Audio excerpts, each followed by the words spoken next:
अगर आपने यूके का स्टडी वीज़ा अभी फाइल कर दिया है और आपको एम्बेसी की तरफ से मेल आ गई है कि वो आपका इंटरव्यू करेंगी, तो ये वीडियो आपके लिए है। इसमें हम इस इन चीज़ों के बारे में डिस्कस करेंगे कि एम्बेसी आपसे क्या-क्या सवाल पूछेगी। तो मेरा नाम है शेर अली और इस प्लेटफ़ॉर्म पे मैं यूके स्टडी वीज़ा के हवाले से बात करता हूँ। आज हमारे साथ मौजूद हैं अली रज़ा भट्टी। इनका ताल्लुक सिंध पाकिस्तान से है और ये यहाँ पे एंग्लियो रस्किन यूनिवर्सिटी में bachelors in accounting and finance करने आए हैं। बाकी हम इनसे पूछते हैं कि इनसे एम्बेसी ने क्या-क्या सवाल पूछे थे। जी सर, आप अपना थोड़ा-सा एक इंट्रो करवाएँ थोड़ा-सा और फिर वो सवालात बताएँ, क्या पूछे गया आपसे? Thank you for having me sir. मेरा नाम अली रज़ा है और मैं हैदराबाद से ताल्लुक़ रखता हूँ, पाकिस्तान से। तो मैंने प्लान किया था लास्ट ईयर जब मैंने अपना ए-लेवल्स कंप्लीट किया कि मुझे यूके ऑनलाइन स्टडी के हवाले से बैचलर्स करना है। तो मेरे नज़र में कुछ यूनिवर्सिटीज़ थी जिस जिस पर मैंने एक यूनिवर्सिटी मैंने शॉर्टलिस्ट करके एंग्लियो रस्किन यूनिवर्सिटी जो कि चेम्सफोर्ड में लोकेटेड है, वो मैंने चूज़ की। उसके बाद उधर अप्लाई किया मैंने। तो फॉर्चुनेटली बोले अनफॉर्चुनेटली मेरा जो है वो यूकेवीआई की तरफ से इंटरव्यू उन्होंने शेड्यूल कर दिया। मेरे कुछ दोस्त थे, तो उनका नहीं हुआ, मेरा आ गया। तो उसके लिए मैंने तैयारी वगैरह की और जब इंटरव्यू वगैरह हुआ 10-12 दिन मेरे ख्याल से उन्होंने पहले मुझे इन्फॉर्म किया था मेल के ज़रिए कि आपका इंटरव्यू होना है इस तारीख को। तो इसमें तो आपसे आपसे पहला जो सवाल था, वो आपको क्या पूछा गया था? अच्छा, तो सवाल जो मुझसे पूछा गया वो पहले मेरा इंट्रोडक्शन ही मुझसे पूछा गया कि आप अपने बारे में बताएँ। तो बेसिक ही था, जैसे कि आपका नाम क्या है और आपने कौन-सा प्रोग्राम वगैरह चूज़ किया, वो आपने शुरू में आपको उनको बताना है कि इस प्रोग्राम में हूँ मैं। और फिर वो आपसे खुद ही क्रॉस क्वेश्चन करेंगे उसके बाद कि आपने ये यूनिवर्सिटी क्यों चूज़ की। हुँ, हुँ। तो जिस पे मैंने उनको यही बताना था कि मैंने पहले तो यूनिवर्सिटी की वेबसाइट पे जाके उनकी पूरी डिटेल्स आपने देखनी है कि ये यूनिवर्सिटीज़ की रैंकिंग क्या है, और आपने मेक श्योर करना है कि आपने दूसरी यूनिवर्सिटीज़ भी कंसिडर करनी है ताकि आप एक कंपैरिज़न वहाँ पे कर सकें।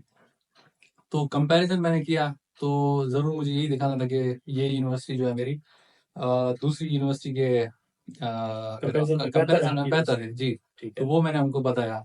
तो उसके साथ-साथ उन्होंने मुझसे ये पूछा कि आपने ये जो अकाउंटिंग फाइनेंस कोर्स आपने चूज़ किया, तो ये किस वजह से किया है? ठीक है। जो कि मैंने यही बताना था कि मैंने ए-लेवल्स किया है और मेरा एजुकेशनल बैकग्राउंड जो है वो रिलेटेड है इस चीज़ से। हुँ, हुँ। मैंने अकाउंटिंग वगैरह मैंने अपने ए-लेवल्स मेरे सब्जेक्ट्स थे, तो उसी मुझे परस्यू करना था, तो मैंने वो उनको बताया जो कि रेलेवेंट बात थी, एक ऑब्वियस बात थी।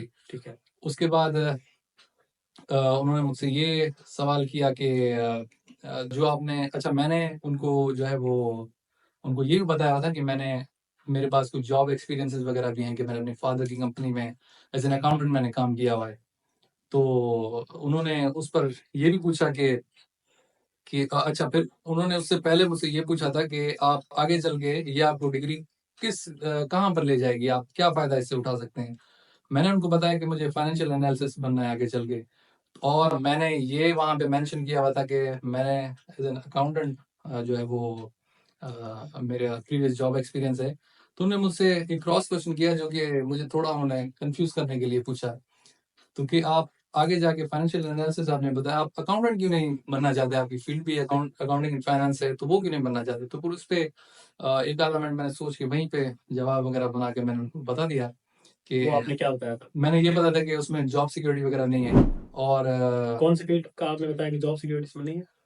As an accountant. और मैंने ठीक दूसरी है। ये रीज़न दिया कि मेरे फ़ादर की अपनी कंपनी है कंस्ट्रक्शन, तो वापस आके मुझे फिर वही टेक ओवर करनी है, लीड करना है उसी को जाके। बेसिकली आपसे ये फ्यूचर गोल्स भी पूछते हैं फ्यूचर आपके गोल्स से। भी मुझसे पूछे। जी, बिल्कुल। ठीक है। और इसके अलावा आप आपके स्पॉन्सर जो थे आपके फादर, जी, जी, जी। उसके हवाले से आपसे क्या सवाल पूछे गए? ये सवाल जो था वो बिल्कुल एंड में मेरे से पूछा गया था अच्छा, ठीक है। कि आप अपने स्पॉन्सर के बारे में कुछ बताएँ। जिसमें आपको बैंक डिटेल्स वगैरह देनी पड़ती हैं कि आप अकाउंट जो है वो आपके फादर के नाम पर है, हुँ, हुँ। और उसका टाइटल आप बता दें, कितनी अमाउंट पड़ी है वो भी आप उसमें बताएँगे। और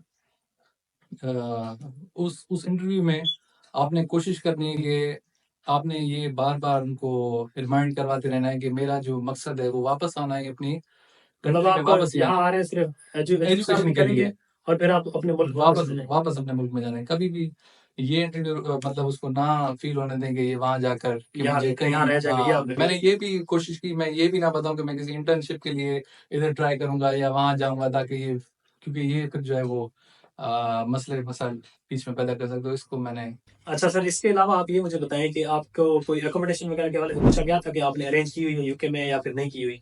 जी मुझसे पूछा था उन्होंने अकोमोडेशन के हवाले से, तो मैंने उनको ये जवाब दिया कि मैंने कोई अकोमोडेशन वगैरह अरेंज फिलहाल नहीं की। वो मैं मेरे वीज़ा डिसीजन के हवाले से अगर वो हो जाता है अप्रूव तो मैं उसके बाद ही मैं देखूंगा, पर मैंने उनको ये भी बताया कि अगर हो जाता है तो मैं यूनिवर्सिटी की कोई अकोमोडेशन वहीं पे देख लूंगा उसके करीब ही। ठीक है, तो मतलब एम्बेसी में आपको जरूरी नहीं, एड्रेस नहीं बताना होता? नहीं एड्रेस वगैरह नहीं बताना, क्योंकि यूनिवर्सिटी के इंटरव्यूज मैंने सुना है, कैश इंटरव्यूज होते हैं, उसमें ये होता है कि आपसे वो पूछते हैं कि आपका वो एड्रेस कौन सा है, पोस्ट कोड वगैरह क्या है, कैश इंटरव्यू में होता है, मतलब एम्बेसी में ये इस तरह का चक्कर नहीं है। अच्छा वो अगर आपको आपसे पूछा गया है तो हो सकता है, कुछ यूनिवर्सिटी जैसे मेरी थी मुझसे ये नहीं पूछा गया कैश इंटरव्यू में कि आपका एड्रेस वगैरह आप अगर रह रहे हैं तो कहाँ। उन्होंने पूछा था कि आप अकोमोडेशन का क्या है, तो मैंने उनको यही जवाब दिया था जो मैंने वीजा अपने इंटरव्यू में दिया था, ठीक है, तो सेम ही जवाब मैंने दिया कि तो वो अगर वीजा वो डिसीजन अरेंज होता कर है। लें, एकोमोडेशन उनकी अरेंज हुई पड़ी हो, लेट्स अरेंज देंगी हुई पड़ी, उन्होंने ऑनलाइन कुछ देख लिया है, मैं जब आ रहा था मैंने इस तरह किया था, जी मैंने ऑनलाइन ही वहां से यूनिवर्सिटी के करीब एकोमोडेशन देख ली थी सही और मैंने अपने कैश इंटरव्यू में वही बता दी थी। ठीक है। तो मतलब ये चीज आपको मतलब देखनी है कि कोई ना कोई आप पोस्ट कोड वगैरह कोई एड्रेस करीबी यूनिवर्सिटी के करीब का तो आप देख लीजिएगा, वो बेहतर हो जाता अच्छा है। चलो, तो ये भी आपने ख्याल रखना है खासकर यूके के इंटरव्यू में कि अगर आप जैसे मेरा आप देख लेंगे मेरी जो जिस तरह की कंडीशन है, या अगर मैं जा रहा था चैम्सफोर्ड में यूनिवर्सिटी तो वो लंदन से बाहर है, अगर मैंने अपनी बैंक स्टेटमेंट दिखाई हुई है जो कि अगर लंदन के हिसाब से देखेंगे तो उनका मंथली कोई मेरे ख्याल से कोई मोर देन 900 पाउंड हमें शो करना पड़ता है जी जी। मंथ के हिसाब से एक्सपेंसेस। तो अगर आप ये कर रहे हैं कि क्योंकि अगर आप आउटर लंदन जाएंगे तो वहां पर आपको 100-150 पाउंड कम दिखाने पड़ेंगे एक्सपेंसेस अपने बैंक स्टेटमेंट में।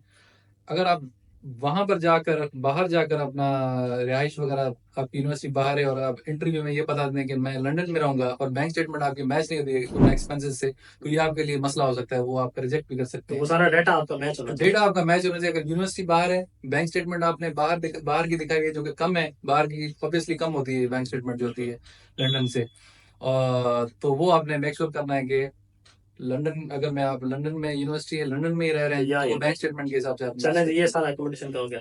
इसके अलावा ये बताएं कि कैश इंटरव्यू में जैसे होता है कि आपसे सब्जेक्ट के मॉड्यूल पूछे जाते हैं, जी जी ठीक है, तो क्या एमएससी भी आपसे मॉड्यूल्स वगैरह पूछती है आपके कोर्सेज के? बिल्कुल। मुझसे जो मॉड्यूल्स पूछे थे वो मेरे सारे मॉड्यूल्स ही मुझसे पूछे थे, 3 साल के थे। वो 3 साल के उन्होंने पूछे, और पहले वाले साल के जो मॉड्यूल्स थे तो उन्होंने मुझसे ब्रीफली उन्होंने पूछा कि आप इसमें बताएं कि इसमें आप क्या जाके पढ़ेंगे, ठीक तो है, वो आपने उनको जो है वो पूरी तैयारी के साथ गो थ्रू करना है, जो भी यूनिवर्सिटीज़ के आपके मॉड्यूल्स वगैरह हैं वो पहले से ही वो आप या उनको मेल करके उनसे मांग लें, डिटेल्स वगैरह या आप उनकी वेबसाइट पर ही आपको मिल जाएंगे, तो उसको आपको गो थ्रू करना है, पढ़ना है कि क्या वहाँ पर आप पढ़ने जाएंगे अपने स्टडी ईयर्स वगैरह जो भी हैं चलें आप। ठीक है। अब मुझे आप ये बताएं आखिर में मुझे कि जो स्टूडेंट्स का ना काफी ज्यादा सवाल आता है कि क्या ये इंटरव्यू ऑनलाइन होगा हमारा या फिर कहीं एम्बेसी में जाना पड़ेगा, ईमेल किस तरह आएगी, क्या होगा, ये थोड़ा हमें बताइए कि आपको किस तरह होगा ये जी सारा तो प्रोसेस। मुझे जो ईमेल आया था वो तकरीबन मेरे वीज़ा फाइल करने के कोई 15 दिन 18 दिन के बाद मेरे ख्याल से आया था, ठीक है, और वो मेल आया था कि आपका ऑनलाइन इंटरव्यू होगा और मुझे लिंक भी वहाँ पर दे दी गई थी नीचे।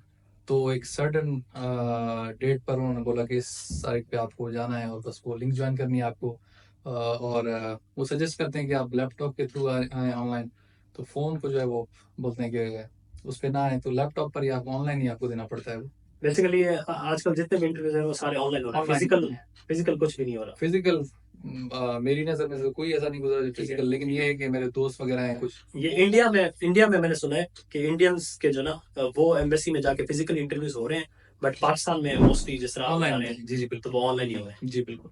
और इसको अब मेरे ख्याल में हम एंड करते हैं। जी कोई और आपके जहन में चीज हो जो मतलब वो स्टूडेंट्स के जहन में जो चीजें होती हैं जब आप आ रहे थे अभी, क्योंकि आप नए नए यहाँ पे आए हैं, तो वो अगर आप सजेस्ट करना चाहें या कोई ऐसा सवाल जो मिस हो गया हो हमसे, वो अगर आप लास्ट में बताना चाहें।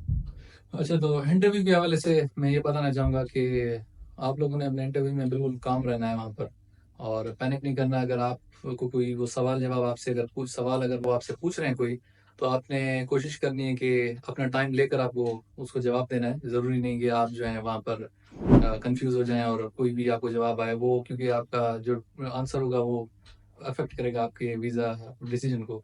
तो आपने मेक श्योर करना है कि आप उसको बिल्कुल अच्छे तरीके से जवाब दें, काम वो कर दें और तो मतलब बेसिकली जल्दबाजी नहीं करनी, जल्दबाजी सोच समझ के आपको काम रह के बिल्कुल काम रह के सिंपल वो आपसे ज़ाहिर है वही सवाल पूछेंगे हुँ, जो सारी चीज़ें आपको ऑलरेडी पता है। बिल्कुल। आपकी यूनिवर्सिटी के बारे में, आपकी प्रोफ़ाइल के बारे में। प्रोफ़ाइल के बारे में। अगर आपकी प्रोफ़ाइल का आपको अच्छे तरीके से पता है, तो हुँ, आप ईज़िली इस इंटरव्यू को क्रैक कर लेंगे। बिल्कुल इस तरह और अपनी प्रोफ़ाइल जो है बिल्कुल सिंपल हो सके उतनी रखें।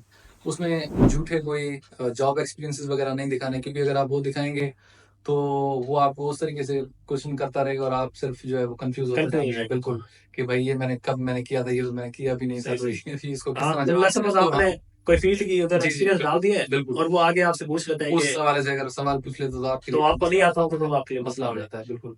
Sir thank you so much for your time. Thank you sir. हमें बड़ा अच्छा लगा आपसे बात करके और मेरी बेस्ट विशेज़ हैं आपके लिए थैंक यू यहाँ सर। पे यूके में कि आप यहाँ अपना करियर वगैरह प्रॉस्पर करें और अच्छी लाइफ़ अपने लिए और अपनी फैमिली के लिए बनाएँ। Thank you. और आई होप कि मैंने तकरीबन सारे क्वेश्चंस कवर किए होंगे। अगर हमसे कुछ मिस हुए हैं, तो आप हमें मेरे इंस्टाग्राम पे जो है ना मैसेज कर सकते हैं या कमेंट सेक्शन में आप पूछ सकते हैं। आपको कोई भी या मैं भी आपको इंशाल्लाह उसमें बता दूँगा। तो इंशाल्लाह आई होप कि इस चीज़ को सारा आप सही तरह प्रिपेयर करेंगे, तैयारी करेंगे सवालों की और अच्छे से आप अपना इंटरव्यू क्रैक कर लेंगे। इंशाल्लाह फिर आपसे अगली वीडियो में मुलाकात होगी। तब तक के लिए दुआ में याद रखें। अल्लाह हाफ़िज़।